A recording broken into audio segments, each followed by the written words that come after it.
بسم اللہ الرحمن الرحیم.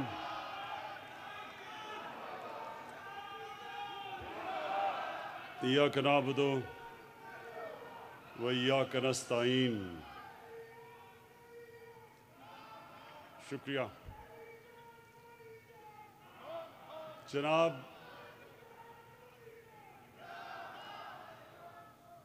علی ظفر صاحب اور آئی ایل ایف کے سارے پاکستان سے جو میرے تحریک انصاف کے وکیل آئے ہوئے ہیں، میں آپ سب کو خوش آمدید کہتا ہوں اور اس شاندار استقبال کا آپ کا شکریہ ادا کرتا ہوں.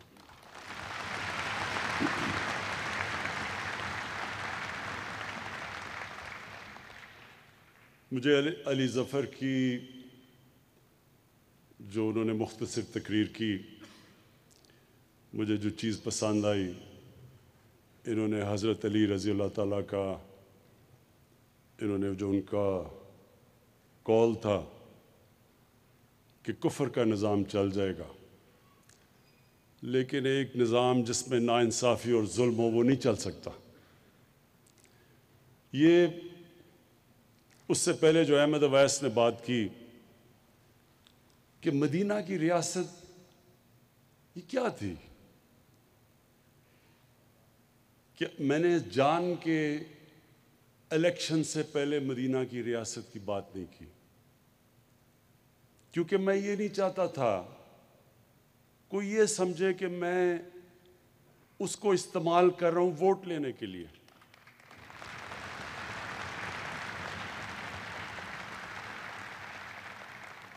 لیکن جب ہماری گورنمنٹ آئی تو میں ہر وقت لوگوں کو بتاتا ہوں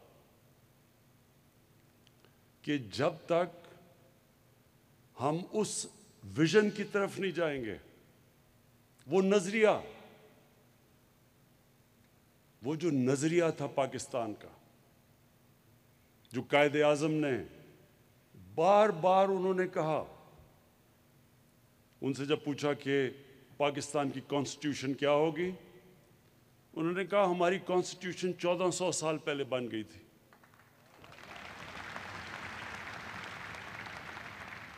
اور علامہ اقبال کو جتنا آپ پڑھیں تو وہ ایک ہی چیز کہتے تھے. علامہ اقبال یہ کہتے تھے کہ جو مسلمان معاشرہ تھا وہ جب بھی اٹھا ہے تو وہ ان اصولوں کی طرف گیا جو مدینہ کی ریاست کے اصول تھے. تو آئی ایل ایف، آپ وہ لوگ ہیں جن کے اوپر بہت بڑی ذمہ داری ہے، کیونکہ جو مدینہ کی ریاست کا جو بیسس تھا وہ قانون کی بالادستی تھی. یعنی کوئی انسان قانون کے اوپر نہیں تھا. جب نبی صلی اللہ علیہ وسلم سے پوچھا کسی نے کہ جی وہ قریش کی خاتون ہے، اس نے چوری کی تو اس کو معاف کر دیں، تو انہوں نے تب کہا کہ میری بیٹی بھی اگر چوری کرے اس کو بھی سزا ملے گی. کوئی قانون سے اوپر نہیں تھا.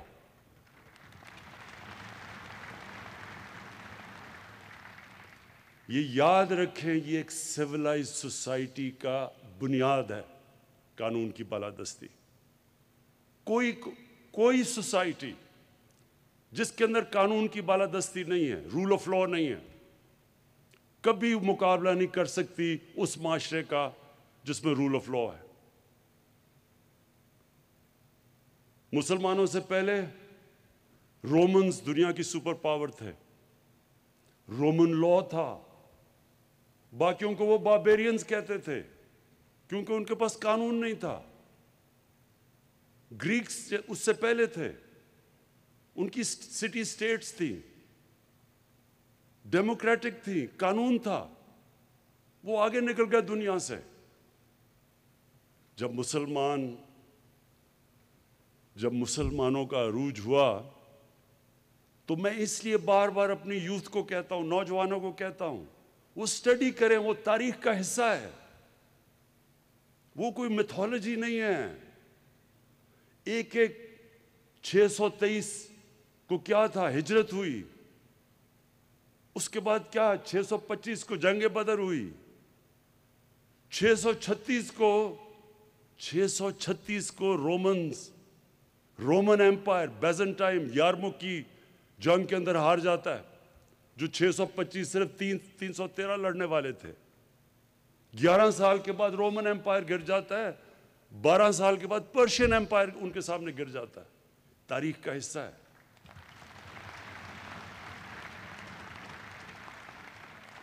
تو کیا وہ قدم اٹھائے ہمارے نبی صلی اللہ علیہ وسلم نے جس سے یہ اتنا بڑا دنیا کی تاریخ کا انقلاب آیا؟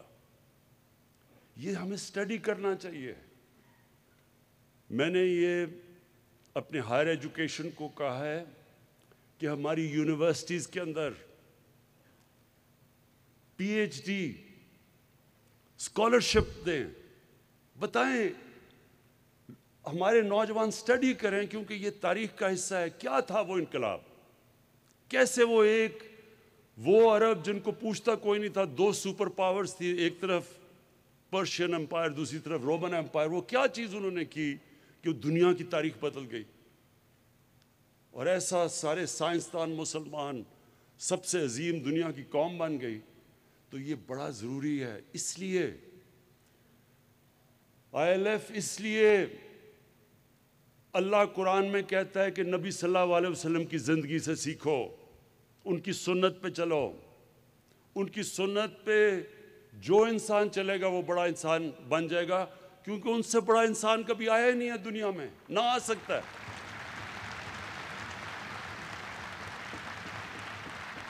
اور جو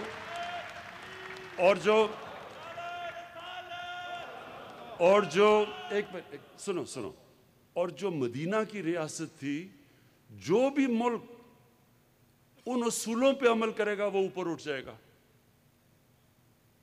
اس لیے اللہ ہمیں کہتا ہے کہ ان کے راستے پہ چلو، ان سے سیکھو، کیونکہ ان سے بڑا رول ماڈل کوئی نہیں تھا۔ تو اس لیے ہمیں اس کو سٹڈی کرنا چاہیے، اور اس میں جو نمبر 1 چیز ہمیں نظر آتی ہے قانون کی بالادستی۔ اور اس لیے یہ بڑا امپورٹنٹ ٹائم ہے پاکستان میں۔ یہ آپ سب کو سمجھنا چاہیے کہ یہ ایک پاکستان میں فیصلہ کن وقت ہے۔ یہ جو سارے بے روزگار سیاستدان اکٹھے ہو گئے ہیں،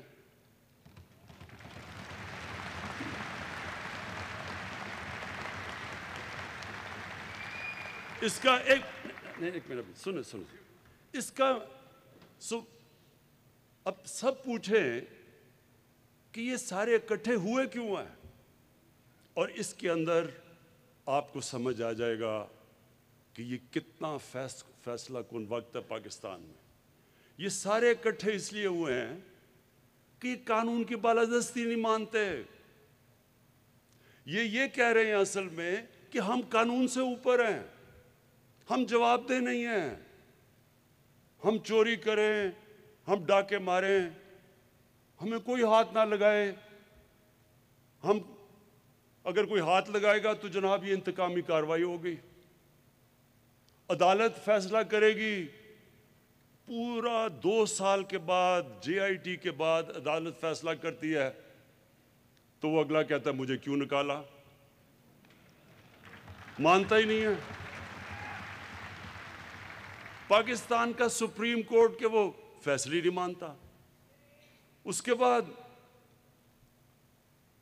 ان کے سارا جو فیملی ہے وہ کوئی مانتی نہیں ہے۔ تو وہ کیوں نہیں مانتے؟ کیونکہ وہ اصل میں یہ کہہ رہے ہیں کہ ہم قانون کے اوپر ہیں، پاکستان کا قانون ہمارے لیے نہیں ہے، ہم کوئی خاص کلاس آئی ہے، جو مرضی کرو ملک میں۔ ہم شروع ہوئے 1 فیکٹری سے 30 فیکٹریاں بن گئی، اربوں روپیہ آ گیا، باہر پراپرٹیز آ گئی، لیکن ہمیں کوئی نہیں پوچھ سکتا۔ اور یہ ہے اصل میں، یہ ہے فیصلہ کن وقت پاکستان میں۔ کیا یہ کلاس جنہوں نے 30 سال سے صرف یہ دیکھ لیں گے 30 سال پہلے ان کے پاس کیا تھا اور آج کیا ہے، اگر یہ کلاس یہ سمجھ رہی ہے کہ سڑکوں پہ نکل کے عمران خان کو بلیک میل کر لیں گے، تو آپ نے ابھی پہلے دیکھ لیا کہ جلسے کتنے بڑے بڑے ہم نے کیے ہیں. میں یہ سارے مل کے بھی یہ کوئی 2 سال بھی جلسے کر دیں تو ایک جلسہ ہمارا ان سے زیادہ تھا.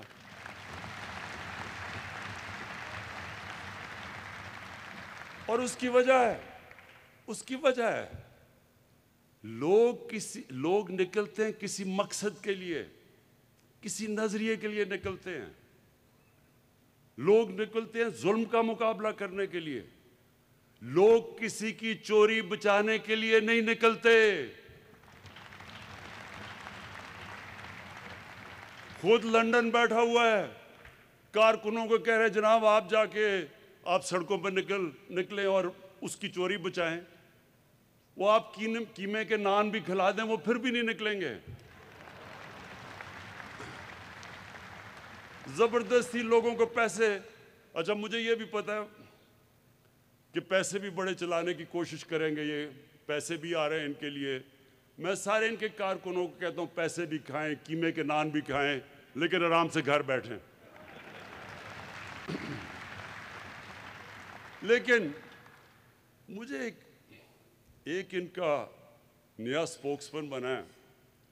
اب میں کیا کہوں, ہمارے منسٹر کا بھائی ہے, نہیں منسٹر کا بھائی ہے, وہ مجھے کہتا وہ میں دیکھ رہا تھا کسی ٹی وی پروگرام میں, کہتا کہ نواز شریف کو اس نے آیت اللہ خمینی کے ساتھ ملا دیا. کہتا آیت اللہ سنو کہتا کہ آیت اللہ خمینی بھی باہر چلا گیا تھا ملک سے. اب وہ دیکھ رہا تھا, میں اس کو بھی دیکھ رہا ہوں کہ کیا یہ لوگوں کو بیوقوف سمجھتے ہیں؟ کیا یہ سمجھتے ہیں کہ لوگوں کو پاگل بنایا جا سکتا ہے کہ آیت اللہ خمینی بھی باہر گیا تھا؟ آیت اللہ خمینی کو باہر زبردستی بندوق کی نوک پہ بھیجا گیا تھا. یہاں منتیں کر کر کے بیماریاں ہو گئیں, 6 بیماریاں ہو گئیں, 12 بیماریاں ہو گئیں.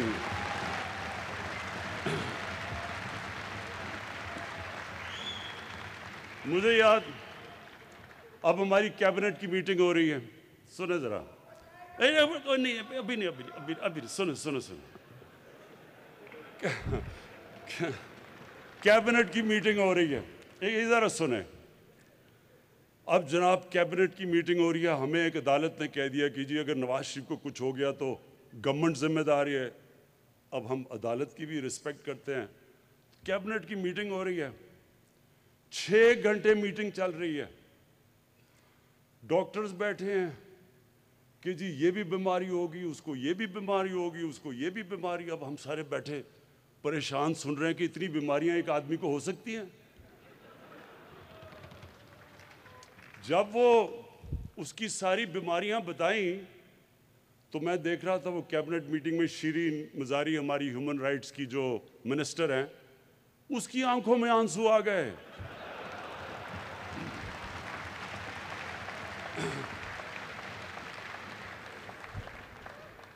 اب جو بھی شیرین کو جانتی ہیں, اگر شیرین مزاری کی آنکھوں میں آنسو آ گئے تو سوچیں کہ کس طرح کی بیماریاں ہمیں بتائی گئی تھیں. ہمیں خوف آ گیا کہ یہ وہ جہاز کی سیڑھیوں پہ بھی چڑھ سکے گا یا نہیں.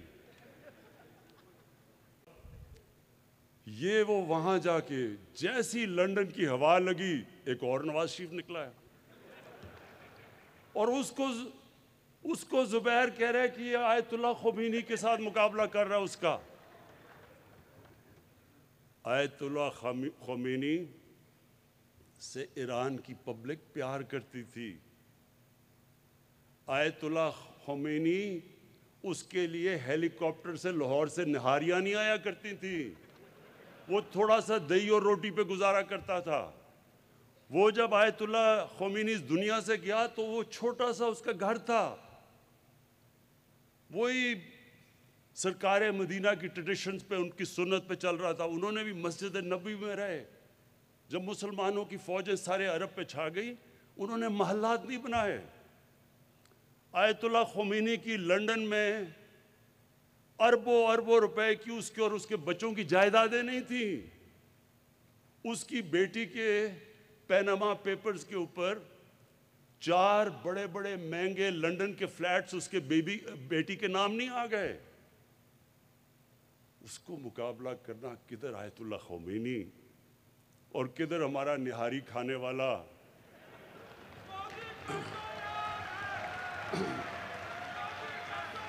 لیکن سنو لیکن پھر ذرا سن لیں. میں نے جب اس کے ساتھ وہ جو سارے ابھی بے روزگاروں کی میں لائن دیکھ رہا تھا تو ان کو، اور جب ان کے بھی سارے لوگوں کو دیکھتا ہوں تو میں سوچتا ہوں کہ کیا ان کو کوئی شرم نہیں آتی کہ ان کے لیڈر نے اس طرح ملک کا پیسہ چوری کر کے باہر لے گیا؟ کوئی شرم نہیں آتی آپ کو کہ پہلی لوگ غربت کتنی ہے ہمارے ملک میں. ایک 3 دفعہ پرائم منسٹر، 1 سے 30 فیکٹریاں، لنڈن میں ہر بچے کے اربوں روپے کے گھر، ہل میٹل، کوئی ان کو نہیں کہ آج تک ایک اوتھینٹک ڈاکیومنٹ نہیں بتا سکا کہ یہ اربوں روپے کی پراپرٹیز کیسے آئی، یہ منی ٹریل کدھر گئی، پیسہ باہر کیسے گیا. اگر میں ایک کرکٹر ہو کے ایک فلیٹ لیتا ہوں 34-35 سال پہلے اور 40 سال پرانے کانٹریکٹ دکھا سکتا ہوں عدالت کو، جب مجھے ضرورت نہیں تھی، میں تو کوئی پبلک آفس ہولڈر نہیں تھا، میں تو کوئی وزیر نہیں تھا، میں تو کوئی وزیر اعلیٰ نہیں تھا، میں تو کرکٹ کھیلتا تھا، انٹرنیشنل کرکٹر تھا. اس کے باوجود عدالت کے اندر میں نے جو انہوں نے میرے سے ڈاکیومنٹس مانگی، 40 سال پرانے کانٹریکٹس دکھائے ان کو. تو جو 3 دفعہ ملک کا پرائم منسٹر ایک ڈاکیومنٹ نہ دکھا سکے تو ان کے جو لوگ ہیں سارے، کیا ان کو کوئی شرم نہیں آتی کہ غریب ملک سے پیسہ لے کے باہر لے گیا؟ میں نے سوچا کہ کوئی اتنا، یا تو بہت ہی بڑا کوئی ڈفر ہوگا جو سمجھے کہ واقعی یہ ایماندار ہے. لیکن پھر چند دن پہلے میں نے دیکھا کہ ان کا ایک سینئر عہدیدار صبح کے 3 بجے کسی خاتون کے گھر تنظیم سازی کرنے چلا گیا.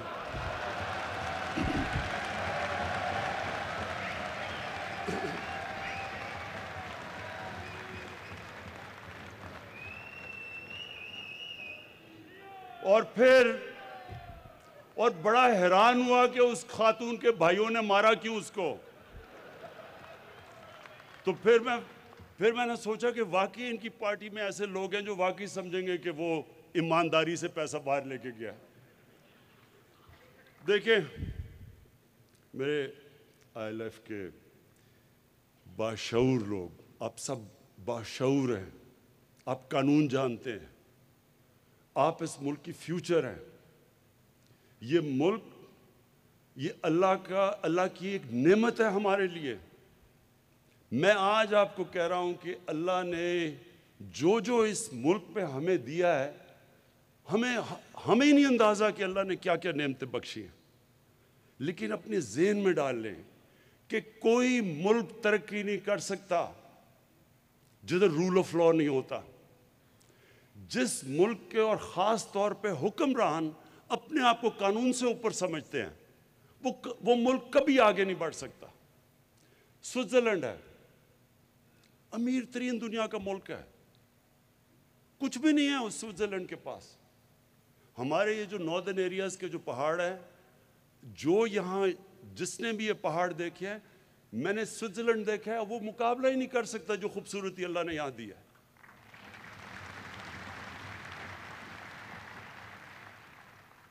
جو زرخ زمین دی ہے، جو ہماری ورائٹی دی ہے، یعنی اللہ نے کیا چیز نہیں دی اس ملک کو.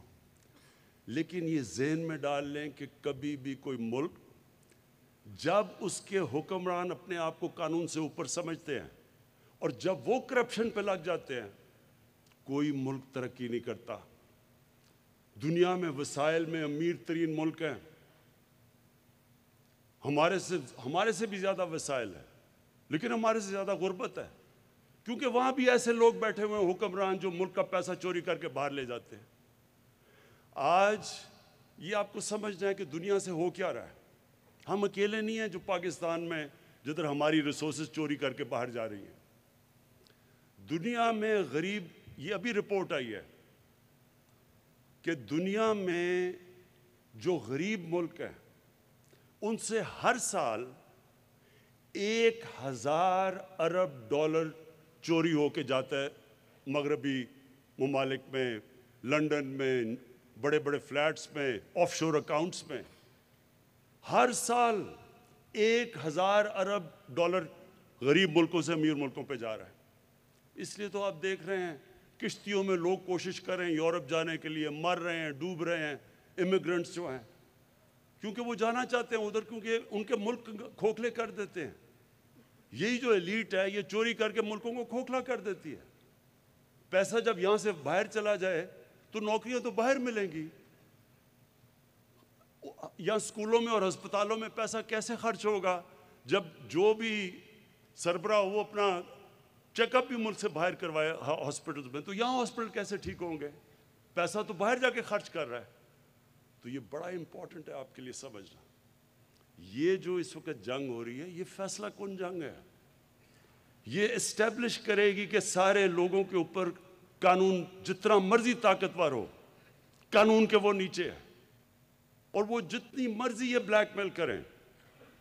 یہ میں آج آپ کو بتا دوں کہ جس دن جو مشرف نے کیا تھا، وہ پریشر میں آ کے وکلا موومنٹ چلی تھی جس میں ہم نے سب نے شرکت کی، مقصد تو اس کا کچھ اور تھا۔ ہم تو آزاد عدلیہ چاہ رہے تھے، اور شکر ہے آج پاکستان کی عدلیہ آزاد ہے۔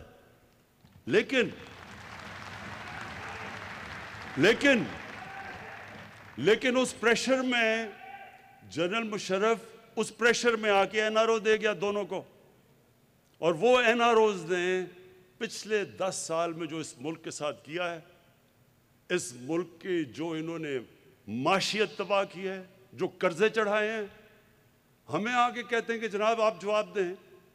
ہمارے سے پوچھتے ہیں جب ایک ملک، ایک گورنمنٹ جتنا ٹیکس اکٹھا کرتی ہے سال میں، اس کا آدھا ٹیکس، اس کا جو آدھا پیسہ ہے وہ ان کے لیے ہوئے قرضوں کی قسطوں میں چلے جاتے ہیں، تو ملک آگے کیسے بڑھ سکتا ہے؟ بتائیں ہم کدھر سے پیسہ لائیں تعلیم پہ، صحت پہ، ہسپتالوں پہ؟ کیونکہ آدھا تو پیسہ ادھر چلے جاتا ہے سیدھا باہر قرضوں کی قسطوں پہ۔ تو تب تو یہ 10 سال میں ان کو کوئی فکر نہیں ہوئی کہ جناب ملک تباہ ہو رہا ہے، مل کے دونوں حکومت کر رہے تھے۔ تب تو جمہوریت بھی نہیں خطرے میں تھی، معاشیت بھی نہیں خطرے میں تھی، جب قرضے چڑھا رہے تھے۔ خواتین و حضرات، انشاءاللہ آپ یہ اب دیکھیں گے کہ یہ جو پاکستان جدھر اب پہنچ گیا، انشاءاللہ آپ دیکھیں گے یہ اس کو کہتے ہیں ٹپنگ پوائنٹ۔ جو مشکل 2 سال تھے وہ بڑی مشکلوں سے ہم نے نکال لیے ہیں، بڑے بڑے امتحان آئے، ہمیں شروع میں تو ڈیفالٹ سے بچنا پڑا، اس کے بعد یہ جو کووڈ کا آیا، ساری دنیا میں جو کرونا کا کرائسس آیا، جس طرح پاکستان نکلا ہے، وہ جس طرح علی ظفر نے کہا ہے، WHO کہہ رہی ہے کہ پاکستان ان 4 ملکوں میں سے ہے جو سب سے بہترین طریقے سے وہ کووڈ سے نکلے ہیں۔